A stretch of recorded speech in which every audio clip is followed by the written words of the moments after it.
Assalamualaikum warahmatullahi wabarakatuh. Selamat siang, Ibu Dr. Fitriani Kahar, SST MKes, dan rekan-rekan sekalian.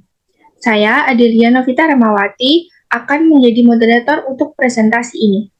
Kami sangat mengapresiasi kesempatan ini untuk berbagi hasil kerja keras dan pemikiran kami dengan semua. Perkenalkan, sebelum memulai izinkan saya memperkenalkan anggota kelompok kami. Kami terdiri atas 3 anggota, yaitu saya Adelia Novita Mawati dan teman saya. Perkenalkan, nama saya Odilia Dinar Safitri dan teman saya.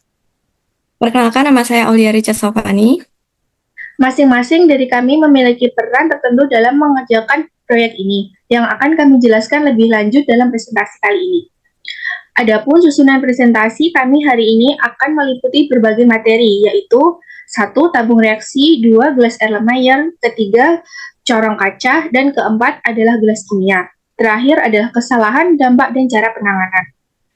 Baiklah, untuk memulai presentasi, saya silakan Odilia Dina Safitri untuk menyampaikan bagian pertama, yaitu tentang tabung reaksi.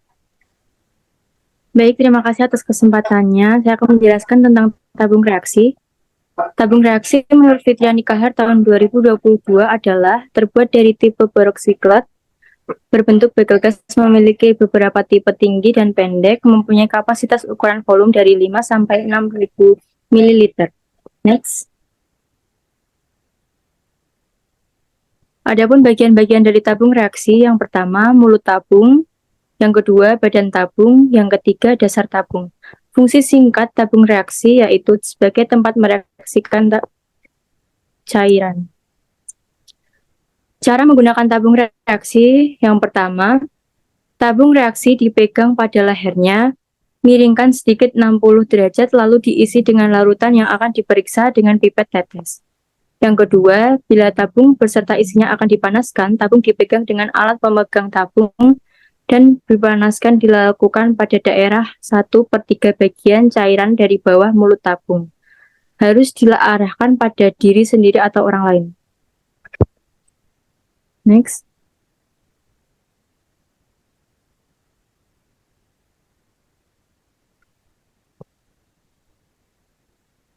Fungsi tabung reaksi yang pertama, menjadi wadah untuk menampung berbagai reaksi kimia dalam skala medium.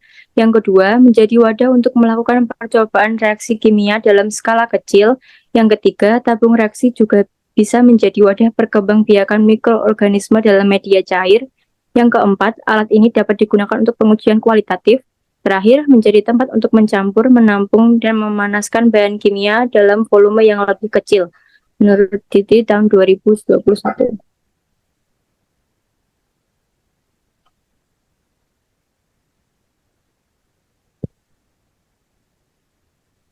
Baik, selanjutnya ada pemeliharaan tabung reaksi. Yang pertama, penyimpanan pada suhu 20 derajat Celcius sampai 37 derajat Celcius dan diberi penerangan minimal 25 watt. Yang kedua, ruangan diberi silikon sebagai zat higrokopis. Yang ketiga, gunakan alkohol, aseton, kapas, dan pompa angin untuk membersihkan debu. Yang keempat, pada saat memanaskan harus di atas kawat kasa, boleh secara langsung asal bahan dari brakes. Kelima, gelas yang akan direbus dimasukkan ke air dingin terlebih dahulu, baru kemudian dipanaskan secara perlahan-lahan. Yang keenam, setelah selesai dipakai, terlebih dahulu dibersihkan. Bisa menggunakan air bersih, deterjen atau penghilang lemak, maupun larutan. Menurut Erwin Wiyantoro tahun 2022. Terima kasih kepada Odilia Dinar Safitri. Selanjutnya, Aulia Richa Sofani akan menjelaskan tentang materi gelas Erlenmeyer dan corong kaca. Oke, yang kedua ada gelas Erlenmeyer. Definisinya mengutip buku Ajar Instrumen Dasar karya Fitriani Kahar. Erlenmeyer atau yang dikenal juga dengan termos titrasi atau termos yang berbentuk kerucut merupakan sejenis labu laboratorium yang mempunyai dasar datar, layar berbentuk silinder, dan badan yang berbentuk kerucut. Adapun bagian-bagian gelas Erlenmeyer Yang pertama ada mulut Erlenmeyer, kedua badan Erlenmeyer, ketiga skala, dan yang keempat ada dasar Erlenmeyer. Cara menggunakan Erlenmeyer, yang pertama, pegang labu Erlenmeyer, masukkan larutan yang akan diencerkan atau titrasi. Kedua, guncang dengan pelan dan hati-hati serta lihat perubahan warnanya. Fungsi gelas Erlenmeyer, yang pertama untuk mengukur serta mencampur bahan-bahan analisa. Yang kedua, sebagai tempat untuk melakukan titrasi bahan. Yang ketiga, wadah untuk menampung larutan, bahan yang padat maupun cairan. Yang keempat, meracik dan melarutkan atau menghomogenkan bahan-bahan komposisi medis. Next, pemeliharaan gelas Erlenmeyer. Yang pertama, setelah selesai dipergunakan, bersihkan Erlenmeyer dengan lembut untuk menghindari kerusakan pada kaca. Gunakan air, sabun, dan sikat laboratorium untuk membersihkan noda yang mungkin ada di dalamnya. Yang kedua, setelah membersihkan dengan air sabun, bilas tabung Erlenmeyer dengan air keran untuk menghilangkan sisa-sisa deterjen. Yang ketiga, lanjutkan dengan bilasan air murni atau air suling untuk memastikan bahwa tabung Erlenmeyer benar-benar bersih. Yang keempat, bilas tabung Erlenmeyer dengan alkohol untuk menghilangkan zat organik yang mungkin masih tertinggal. Simpan tabung Erlenmeyer dalam tergantung dan jangan menyimpannya dalam keadaan kotor. Pastikan juga bahwa tabung Erlenmeyer tidak terkena perubahan suhu yang tiba-tiba dan tidak terkena tekanan eksternal yang berlebihan untuk menghindari kerusakan.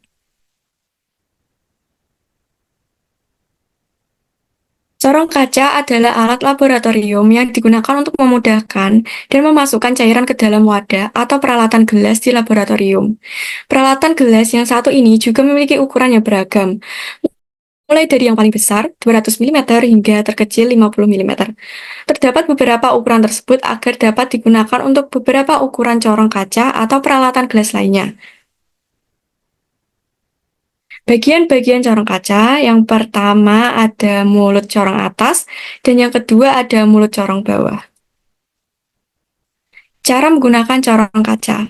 Yang pertama, gunakan corong kaca sesuai ukuran wadah yang digunakan agar cairan tidak melimpah. Kedua, tuang cairan ke wadah melalui corong kaca. Ketiga, angkat corong secara perlahan. Dan yang terakhir, bersihkan corong kaca dengan menggunakan air bersih, deterjen atau penghilang lemak maupun larutan setelah digunakan. Adapun fungsi corong kaca, yang pertama, alat untuk memindahkan atau memasukkan larutan dari satu wadah ke wadah lainnya. Yang kedua, untuk membantu memindahkan atau memasukkan larutan ke wadah ke tempat yang lebih kecil dari tempat yang besar. Ketiga, alat ini dapat juga digunakan untuk memindahkan suatu larutan ke tempat lain dan juga untuk proses penyaringan. Pemeliharaan corong kaca. Yang pertama, simpan corong gelas di lemari kayu atau gelas. Yang kedua, perhatikan kelembapan tempat penyimpanan dan suhu yang standar, 27 derajat Celcius. Yang ketiga, kelompokkan sesuai ukuran corong kaca. Yang keempat, tempatkan dengan peralatan kaca lainnya, dan untuk memudahkan mencari letak masing-masing alat, maka alat tersebut perlu diberi tanda atau label pada lemari.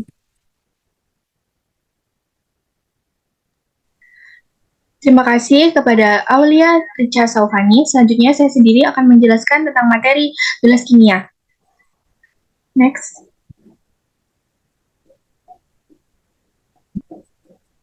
Gelas kimia sebagai wadah atau alat mereaksikan bahan, sebagai alat untuk menampung bahan-bahan kimia seperti cairan, PET sebagai wadah atau alat mereaksikan bahan, sebagai alat untuk menampung bahan-bahan kimia seperti cairan, padatan, pasta, ataupun tepung, dan sebagai alat untuk memanaskan bahan, menurut Eliarty 2020.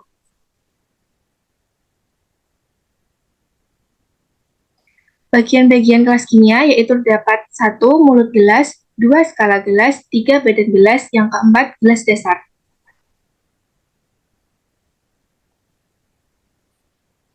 Cara menggunakan gelas kimia yaitu ada 2. 1. Skala pada badan gelas digunakan untuk mengukur larutan secara tidak teliti. Yang kedua, digunakan untuk menguapkan larutan atau air sebagai tempat mengarutkan zat dan tempat memanaskan. Menurut buku ajaran instrumentasi dasar karya Fitriani Kahar.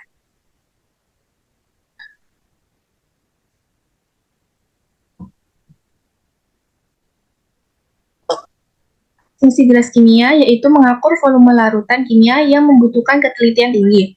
Digunakan untuk membuat atau mencampur sebagai larutan kimia. Yang ketiga, sebagai wadah untuk menyimpan larutan kimia. Yang keempat, untuk memanaskan larutan kimia, hingga untuk gelas kimia dari kaca borosilikat. 5. Digunakan untuk percobaan titrasi, mencampur larutan untuk menghasilkan hasil larutan. Yang keenam, analisis spektral gamma dan eksperimen khusus gelas jenis plastik. Next. Pemeliharaan gelas kimia. 1.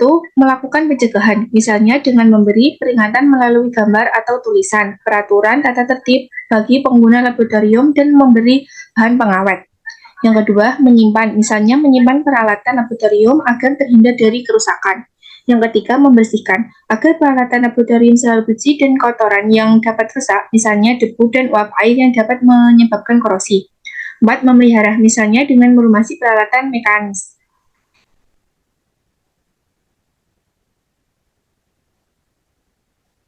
Yang kelima, memeriksa atau mengecek kondisi peralatan laboratorium untuk mengetahui adanya gejala kerusakan. 6. Menyetel kembali atau turn up kalibrasi alat atau fasilitas atau peralatan dalam kondisi normal atau standar. 7. Memperbaiki kerusakan ringan yang terjadi pada peralatan laboratorium pada batas tingkat kerusakan tertentu yang masih mungkin dapat diperbaiki sendiri, sehingga siap pakai. Menurut Jurviyah, Isana Ma'arah, dan Kelik Syariwado 2019.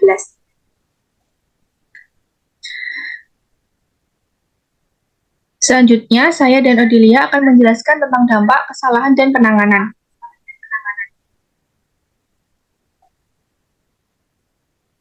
Dampak kesalahan penggunaan pemeliharaan kaca dan mengatasinya. Kebersihan alat. Kesalahan membiarkan alat-alat yang telah digunakan tanpa membersihkan terlebih dahulu. Dampaknya, alat yang kotor dapat menghasilkan pengukuran yang salah dan menyebabkan noda-noda pada kaca. Penanganannya adalah membersihkan alat-alat yang telah digunakan.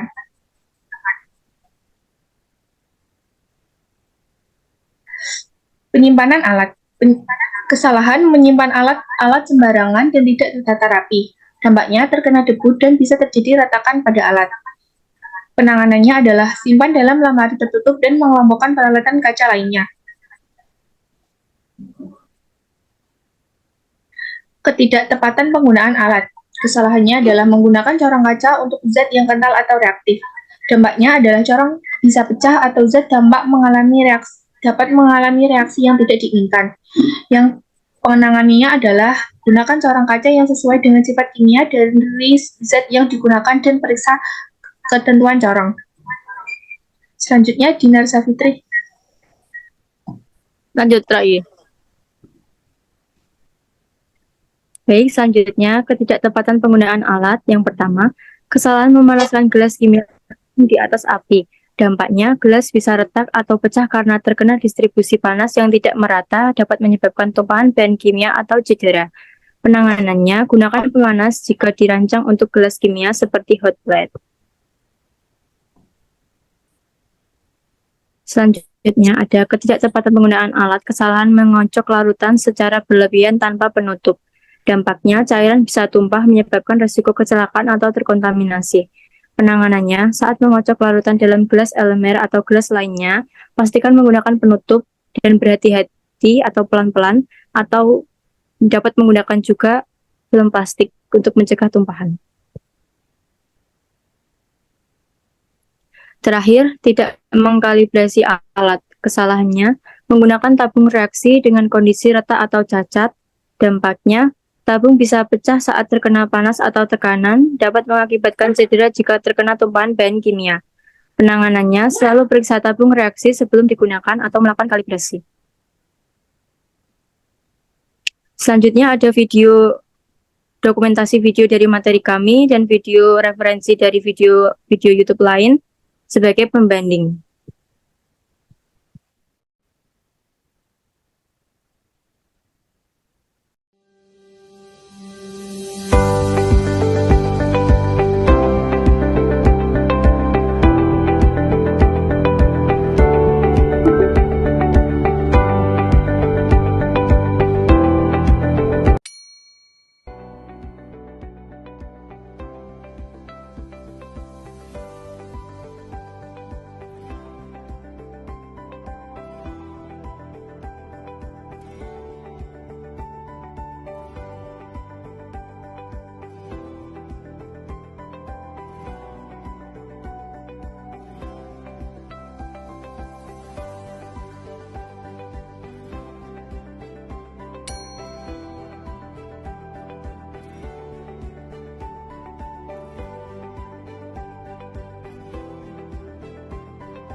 Setelah melihat video materi kami, berikut ada link video referensi dari kami.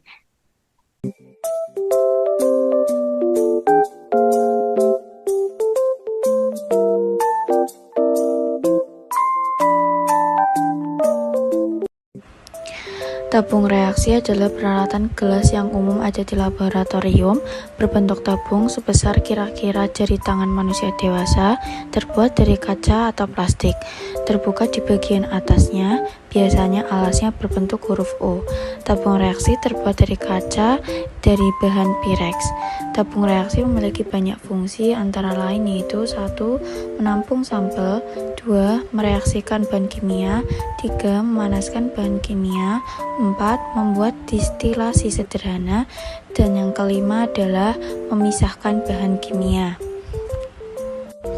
Dan untuk penggunaan tabung reaksi, yaitu yang pertama pastikan tabung reaksi bersih dan kering, kedua gunakan sarung tangan dan pelindung wajah, ketiga gunakan alat pengaduk yang tepat, yang keempat hindari penggunaan tabung reaksi untuk pemanasan langsung, kelima simpan tabung reaksi di tempat yang tepat.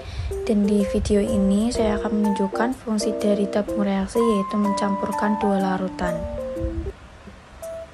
Nah, salah satu alat instrumentasi pada laboratorium yaitu labu Erlenmeyer, juga dikenal sebagai labu makmal kerucut, yang terbuat dari kaca boroksilikat. Labu Erlenmeyer ada yang dilengkapi dengan tutup dan tanpa tutup. Ada beberapa fungsinya, yaitu untuk menampung zat kimia dalam bentuk cair hingga padat, untuk mencampur berbagai bahan komposisi media, dan menjadi tempat untuk melakukan titrasi. Di sini saya akan menampilkan video fungsi labu Erlenmeyer sebagai tempat titrasi. Hal yang pertama dilakukan yaitu siapkan buret dan siapkan reagen yang digunakan sebagai titran. Pastikan keran buret tertutup dan pastikan tidak ada rongga udara pada ujung keran buret. Nah, jika sudah, mulailah titrasi dengan Erlenmeyer yang sebagai tempat wadah titratnya.